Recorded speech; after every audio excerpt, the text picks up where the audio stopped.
খুব একটা blog video এখন বানাচ্ছি না। তো যেখানে যেমন হচ্ছে সেখানে তেমন বানাচ্ছি, এডিট করে পোস্ট করতেও কিন্তু বেশ দেরি হচ্ছে।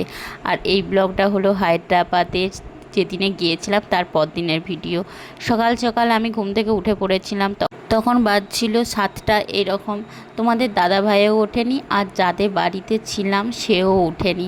যাদের বাড়িতে ছিলাম বলতে তোমাদের দাদা ভাইয়ের এক বন্ধুর বাড়িতে গিয়ে আমরা উঠেছিলাম। ও এখানে চাকরি সূত্রে থাকে, সেই জন্যে তার বাড়িতেই গিয়ে আমরা উঠেছিলাম। ব্লগের প্রথমেতেই বলে দিলাম।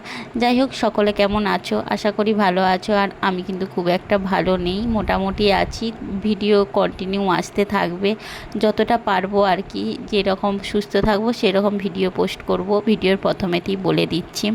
তার জন্য এখন একটুখানি সুস্থ আছি বলি ব্লগগুলো ভাবলাম তোমাদের সাথে একটুখানি এডিট করে করে পোস্ট করি। তাই 2-3টে ব্লগ বানানো ছিল, সেগুলোই তোমাদের সাথে একটু করে শেয়ার করছি।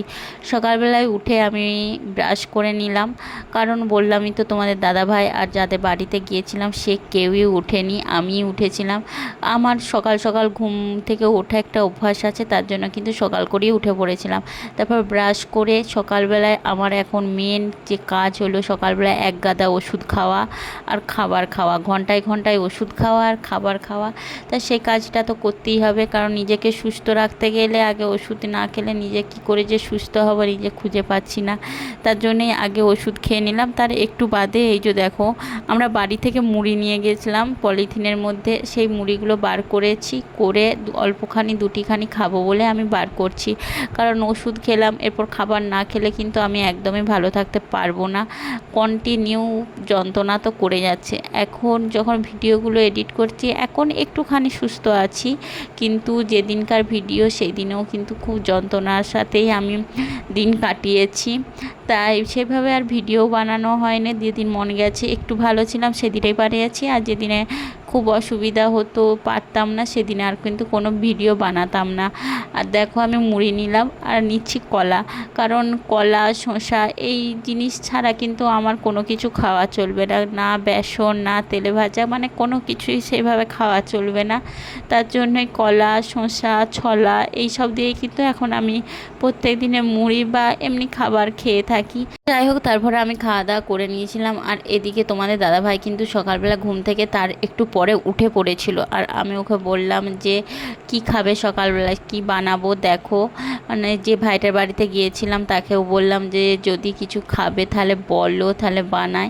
তো তার বাড়িতে অনেক কিছুই ছিল, সেগুলোই আমি একটুখানি দেখছিলাম যে আদেও বেসন না অন্য কোনো কিছু। তাই এক ফোঁটা জিভে ফেলে দেখলাম না বেসন, কারণ তার বউ বাড়িতে থাকে এখন শরীরের অসুস্থতার কারণে, আর সে একাই থাকে, কোনো কিছু তো বানিয়ে খায় না। তা আমি গেছি সেখানে কিছু বানিয়ে না খাওয়ালেও আমার নিজের একটা কীরকম অস্বস্তি লাগবে। যতই হোক একটা মানুষদের বাড়িতে গেছি সেখানে থাকছি, তাহলে কিছু তো বাড়ির খাবার বানিয়ে দিই, কারণ সে বাইরে কন্টিনিউ খেয়ে থাকে। আমি বলছিলাম, জিজ্ঞাসা করছিলাম যে কোথায় খাবার খাও, কি করো না করো, বলছে না না আমি অনলাইনে অর্ডার দিই, মন গেলে বাইরেতে খেয়ে নিই, বাড়িতে সেইভাবে কোনো কিছু বানাই না।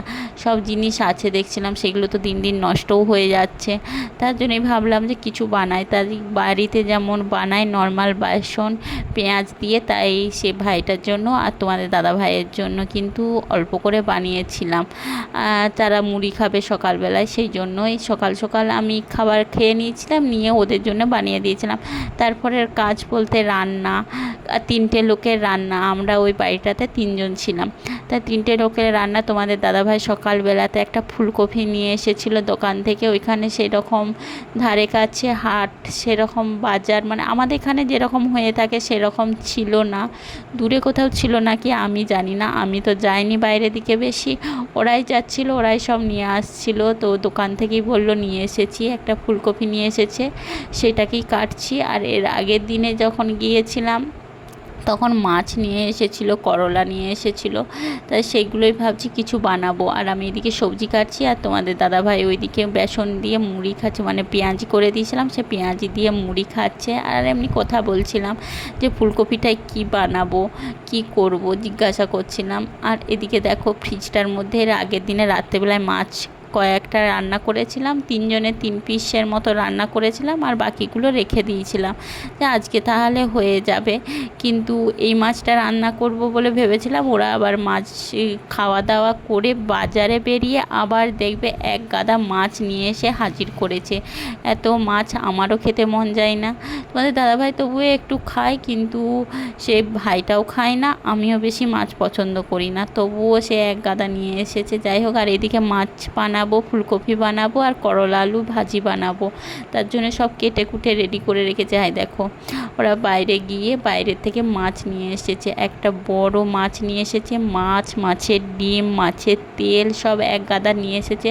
বলছি সব কিছুই বানিয়ে দেবো, তোমরা যদি খাও তাহলে বানিয়ে দেবো। দিয়ে বললো হ্যাঁ আমরা খাবো, করে আমি বানিয়ে দিয়েছিলাম, মাছের তেলটাকেও বানিয়ে দিয়েছিলাম, ডিমটা অল্প বানিয়েছিলাম কারণ তোমাদের দাদাভাই ছাড়া মাছের ডিম আমিও খাইনি আর ওই ভাইটাও খাইনি, তাই ডিমটা অল্প বানিয়েছিলাম, মাছের তেল বানিয়েছিলাম আর মাছ দিয়ে ফুলকপি দিয়ে ঝোল বানিয়েছিলাম। বাইরের ওইখানে পরিবেশটাও বেশ সুন্দর, বেশ একটু ঠান্ডা ঠান্ডা ওয়েদার, আমার তো বেশ ভালো লাগছিলো কারণ আমাদের এখানে বেশ গরম, কিন্তু ওইখানে অতটা গরম নয়, তুলনামূলক অনেকটাই আমাদের এখান থেকে অনেকটাই ঠান্ডা। আর ওরা দুজন মিলে সকালবেলায় দেখো কত মাছ আর কত মাছের ডিম নিয়ে এসছে। তো মাছের ডিমটা শেষ পর্যন্ত খাওয়া হয়ে ওঠেনি, সমস্তটা উদ্ধার হয়ে ওঠেনি।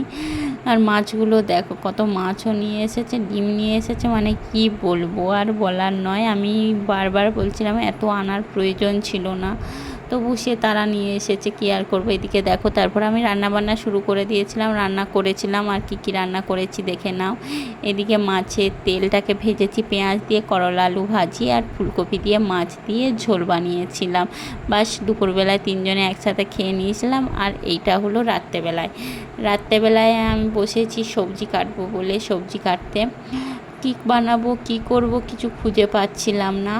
বাড়িতে অনেক কিছুই ছিল, দিয়ে ভাবলাম সিম্পল কোনো কিছু রান্না করি, তার জন্য বানিয়েছিলাম আলুই পোস্ত বানাবো বলেই কিন্তু আলু কাটছিলাম, আলুই পোস্ত বানিয়েছিলাম আর মাছ পেঁয়াজ দিয়ে চকুটা করেছিলাম বাস। কারণ দুপুরবেলায় বেশ অনেক কিছুই বানিয়েছিলাম, আজকে জানি খুব একটা ভালো লাগছিল না।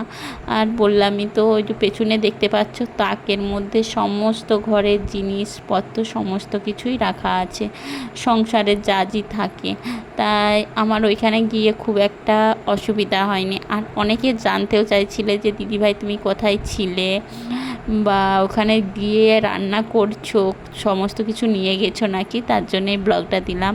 যে না, আমি একটা আমার সম্পর্কে দেওর হয় আর কি, আমার বরের বন্ধু, ওর কোয়ার্টারে মানে ওর ভাড়া বাড়িতে গিয়ে উঠেছিলাম। আর ওর বউ বাড়িতে ছিল কারণ শরীর অসুস্থতার কারণে, আর সে একাই থাকতো, তার জন্যে কিন্তু গেছি যেহেতু 2 দিনের জন্য বা 3 দিনের জন্য, যাই হোক তাকেও একটু রান্না করে খাওয়ালাম, কারণ বাইরের খাবার তো সেও খায় আর আমাদেরও কোনো অসুবিধা হবে না, কারণ আমারও বাইরের খাবার খাওয়া চলবে না, তার জন্যে কিন্তু ওইখানে রান্না করছিলাম আর 3 জন মিলেই থাকছিলাম, খাওয়া দাওয়া করছিলাম, তার জন্যই সবাই দেখতে পেয়েছো শর্ট ভিডিওয় যে আমি রান্না করছি। ভিডিওটা আজকে এই পর্যন্তই, সকলে ভালো থেকো, সুস্থ থেকো, লাইক কমেন্ট শেয়ার, ইউটিউব থেকে দেখে থাকলে সাবস্ক্রাইব করে দিও আর ফেসবুক থেকে দেখে থাকলে কিন্তু ফলো করে দিও। চলো সকলকে টাটা।